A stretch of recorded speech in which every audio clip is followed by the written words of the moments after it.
Hello hello hello, good morning, good afternoon, good evening, जिस भी time पे आप इस वीडियो को देख रहे हो। तो मैं आज आपको बताने वाली हूँ ऑल अबाउट केवीएस एडमिशन 2026। तो अभी जो है वो एडमिशन सिर्फ क्लास फर्स्ट और बाल वाटिका 1 2 3 का हो रहा है। बाल वाटिका 1 2 3 जो है वो सिर्फ आप समझ सकते हो KG 1 2 एंड 3 जैसा है। अगर आप किसी प्राइवेट स्कूल में अपने बच्चों को पढ़ाते हो तो KG 1 KG 2 KG 3 LKG UKG जिसके नाम से आप जानते हैं, वही है बाल वाटिका 1 2 एंड 3। बाल वाटिका 1 2 एंड 3 पढ़ने के बाद जो है बच्चा फर्स्ट क्लास में जाता है, फिर देन सो ऑन।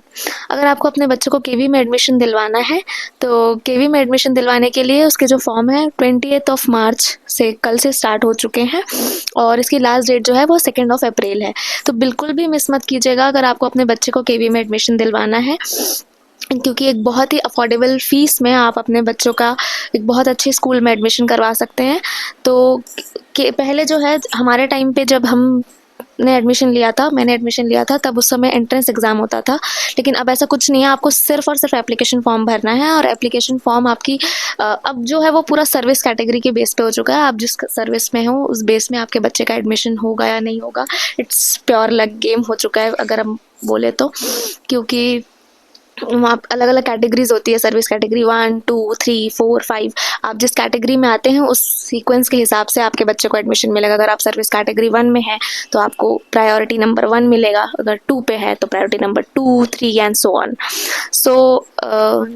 तो आप किसी में भी आप हर उसमें बेस में आ सकते हैं। यहाँ पे RT बेस में भी एडमिशन होता है, आप रिजर्वेशन बेस में भी एडमिशन ले सकते हैं, CST OBC WS अगर आपका है तो। सिंगल गर्ल चाइल्ड KVS में सबसे एक अच्छा ऑप्शन है। अगर आपकी कोई सिंगल गर्ल चाइल्ड है तो उसकी फर्स्ट से लेकर 12 तक जो है उस आप एडमिशन करवा फर्स्ट क्लास से एडमिशन होती है सिंगल गर्ल चाइल्ड की, और आप वो करवा सकते हैं। जो है वो उसकी फ़ीस नहीं लगती है सिंगल गर्ल चाइल्ड की, फर्स्ट क्लास से लेकर 12th क्लास तक। बाकी RT में तो आपको क्लास फर्स्ट टू लेकर 8 तक फ़ीस नहीं देना पड़ता है एंड सो ऑन। वो तो एडमिशन होने के बाद आपको पता चल जाएगा। बट नाउ अभी जो है वो एडमिशन के जो है वो प्रोसेस में आपको अगर बता दूँ तो बाल वाटिका 1 2 एंड 3 एंड क्लास फर्स्ट चारों के लिए जो है वो अलग अलग डेट ऑफ बर्थ आपके बच्चा जो एज क्राइटेरिया मैच होना चाहिए। सबसे पहली कंडीशन एज क्राइटेरिया होती है। अगर आपका बच्चा जिस एज क्राइटेरिया में फिट होगा आपको उस क्लास के लिए फॉर्म फिलअप करना है, वरना जो है वो फॉर्म नहीं फिलअप होगा। तो अगर आपका बच्चा 3 साल से ज़्यादा और 4 साल से कम है तो आपका बच्चा बाल वाटिका 1 में एडमिशन लेगा। इसकी एक DOB जनरल भी है, वो मैं वीडियो में डिस्प्ले हो जाएगा, इधर आप देख सकते होंगे। तो अगर आपका बच्चा 3 साल से 4 साल के बीच का है, 3 साल से ज़्यादा 4 साल से कम, तो वो बाल वाटिका 1 में जाएगा। बाल वाटिका 2 में जाएगा अगर वो 4 साल से ज़्यादा और 5 साल से कम में होगा।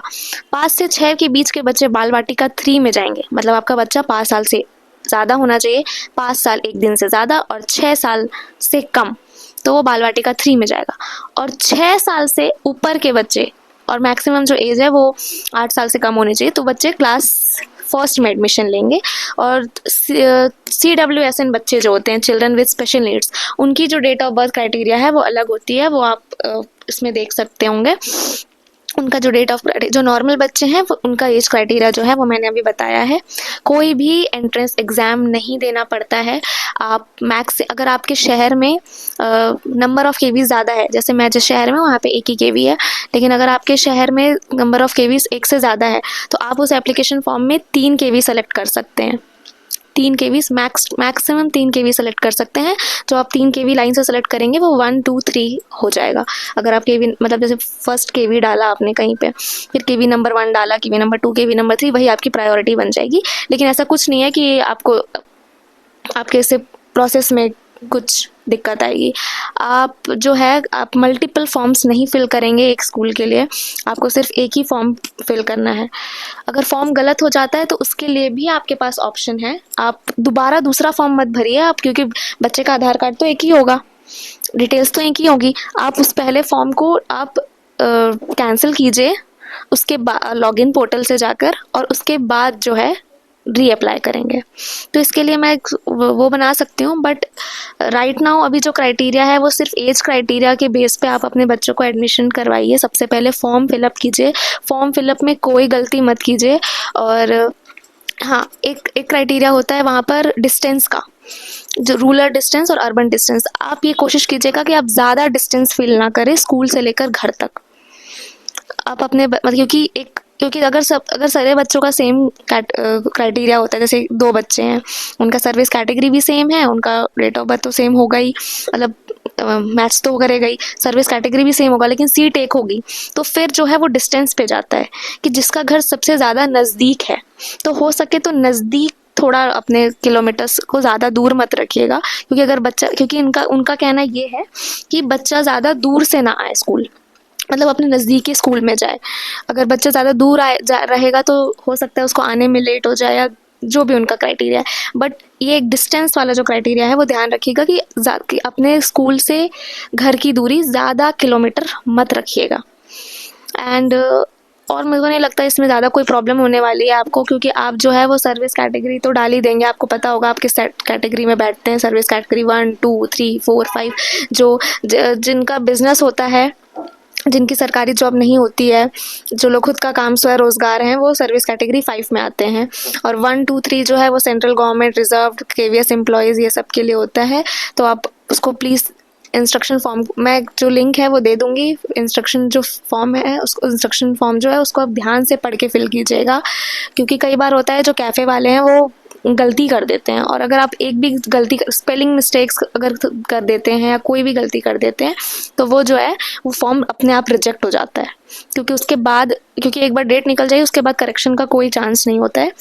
तो इसीलिए आप इस सब छोटी छोटी चीज़ों को ध्यान रखिएगा फॉर्म फिल करते समय। हो सके तो सामने बैठ के फॉर्म फिल करवाइएगा। और दैट्स इट, इतना ही है कि अगर आपको अपने बच्चे को केवीएस में एडमिशन करवाना है तो डेट एक्सटेंड का वेट मत कीजिएगा। डेट एक्सटेंड होने के कोई चांसेस नहीं होते इसमें, डेट एक्सटेंड बिल्कुल नहीं होता है। 2 अप्रैल जो है वही लास्ट डेट होगी, उसके आगे जो है वो सिर्फ लिस्ट निकलती है। तो आप जल्दी से जल्दी फॉर्म भरिएगा एंड आपके बच्चे का स्कूल में एडमिशन हो जाए। एंड विशिंग यू, जो भी ये वीडियो देख रहे हैं सभी, all the best. Thank you, bye bye.